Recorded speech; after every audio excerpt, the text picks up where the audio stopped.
This four-nation tour, which is ending with Indonesia and Marise Payne in Jakarta, is to some extent primarily, though not solely, about trying to calm the horses on AUKUS. This is, of course, the military pact, the technology sharing agreement that was struck by Australia, the US and the United Kingdom, which will eventually, at least in theory, see Australia acquire a fleet of nuclear-powered submarines using US and UK technology.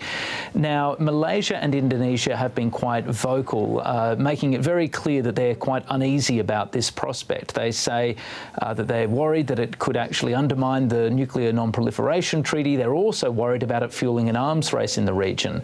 Now, some of this anxiety might be slightly overstated in the sense that there are some elements, we're told, of the Indonesian and Malaysian systems that are actually fairly comfortable with what Australia is doing, but enough people, particularly within the foreign ministries in both countries, are evidently pretty anxious about it and feel sidelined sufficiently by it that they're making life quite difficult for Australia. So we've seen Indonesia not only try and get joint statements in ASEAN, raising concerns about this, we've also seen it raise the prospect, which is quite worrying to Australia, of it trying to close the so-called loophole, as it puts it, in the nuclear non-proliferation treaty, which allows non-nuclear states like Australia to get nuclear-powered submarines. And I think one of the things that Marise Payne will be keen to do, particularly today with her meetings with Retno Marsudi, her Indonesian counterpart, will be to try and calm the horses a little bit, to try and explain Australia's strategic intentions, to try and put the announcement in a bit of context. After all, we are talking about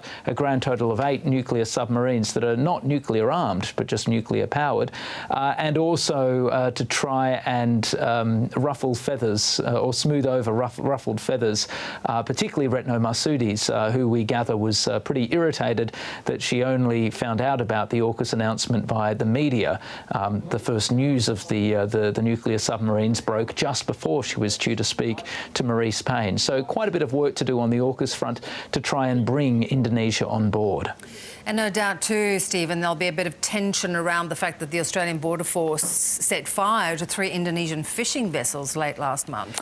Yeah, this is cropped up. This happened not long ago, but a few days ago, the Indonesian ministry that's responsible for this essentially said it would suspend all joint patrols, or this specific joint patrol with Australia, after 3 Indonesian fishing vessels were burnt by the Australian Border Force after they allegedly basically took a huge amount of illegal stock, including sea cucumber, from the waters of northwest Australia.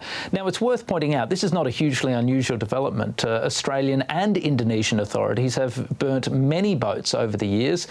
That's often a result of joint patrols, but there are still quite a few sensitivities around this issue, and Australia needs to walk quite carefully. And it'll be interesting to see whether this creates any headaches for Marise Payne. I think it would be extraordinary for Indonesia to take huge offence here. After all, the previous Minister for Fisheries has already come out not only a few days ago congratulating Australia for doing this. It's something that's been widely practiced by both countries, and Australia will be hoping that once Indonesia consults with the ABF, learns what's happened here, that it doesn't kick up a stink and that patrols can resume. That's certainly the hope in Canberra, but we'll have to wait and see exactly how Indonesia plays this, particularly given those broader undercurrents of tension in the wake of AUKUS and the nuclear subs announcement. And what sort of background does this create in terms of spurring this new comprehensive strategic partnership with our regional neighbours? Yeah, I mean, it's a really good question, because we were told that when Scott Morrison met not long ago with ASEAN leaders, that a number of leaders, in particular the Indonesian president, repeatedly and forcibly raised concerns about AUKUS. But that wasn't enough to in any way put the Australian push for this comprehensive strategic partnership off course. After, scolding Australia, I'm told Joko Widodo turned around and said, and now we welcome Australia to this new elevated relationship with this CSP. Look, the significance of this agreement is often, I mean, they're often difficult to gauge. In a sense, it's meaningless because in the end, it's just a piece of paper. In itself, it commits neither side to anything particularly firm. On the other hand, this sort of strategic signalling, particularly with Southeast Asian nations, can be quite important. And Australia believes that the CSP can provide a framework for expanding cooperation across a whole lot of realms where Australia and Southeast Asia are working together. And Australia was also the first country to actually be elevated to a CSP. So yes, in a sense, it's just a bureaucratic document. On the face of it, it only means as much as the nations want to make it mean. But nonetheless, Australia believes that it can provide an important bit of ballast in its relationship with Southeast Asia going forward. And I think that's one of the things that Marise Payne will be trying to fill out on this trip, and including with her meetings today with Retno Marsudi. The other thing on the agenda, of course, will be Australia's vaccine push. We've seen Australia announce that it's going to give 60 million vaccines through various mechanisms to the Indo-Pacific region over the coming years. Southeast Asia will get a fair whack of those vaccines. Indonesia is the biggest beneficiary.